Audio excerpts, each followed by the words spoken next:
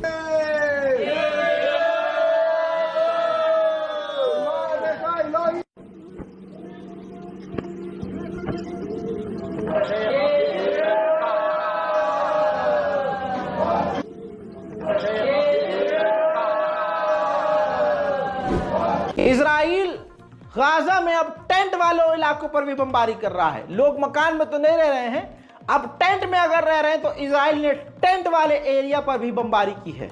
बमबारी के बाद का मंजर।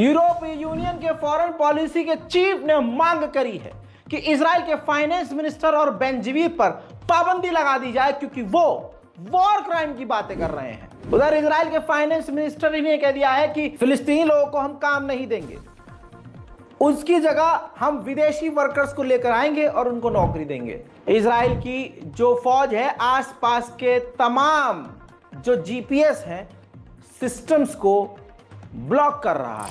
इजराइल की जेल से एक जो व्यक्ति फिलिस्तीनी आज़ाद हुआ, उसने इंटरव्यू में बताया कि सिर्फ इसका ही नहीं हुआ है रेप, वहां और जो बच्चे बच्चियां कैद हैं गाजा के लोग, फिलिस्तीन के कैदी इजराइल की जेल में, उन सबका बलात्कार हो रहा है। वहीं इजराइल का चीफ ऑफ स्टाफ अपनी पूरी कमांड के साथ नॉर्थन इजराइल के इलाके में पहुंचा था, बॉर्डर की तरफ। ये बॉर्डर लेबनान से मिलता है जहां पर हिजबुल्लाह हमलावर।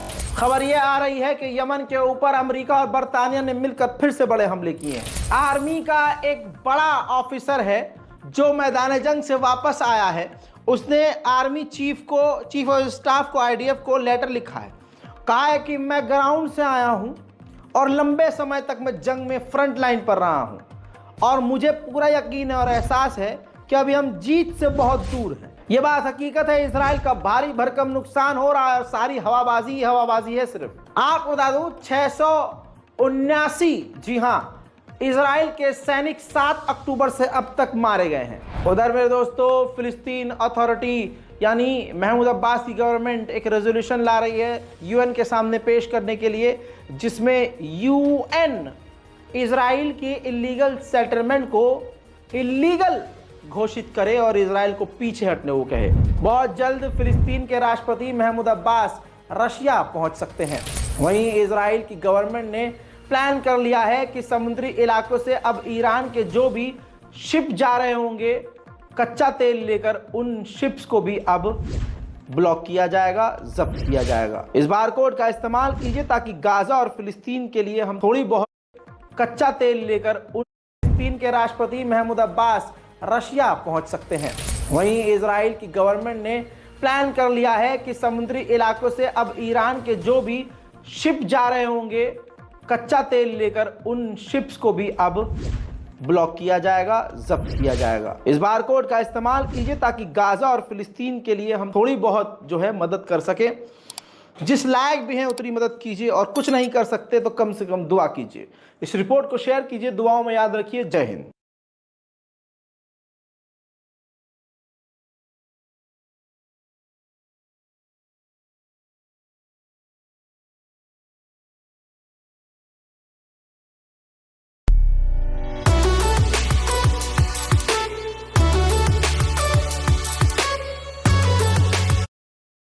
Thank you so much for watching the show and आप भी like का thank you so much for watching the show and आप भी like का बटन पकड़ लो। And if you liking the series, please press the subscribe button and share the video. Love you 3000. तो करना। Oh, these brothers my guys, know that we fly, know that they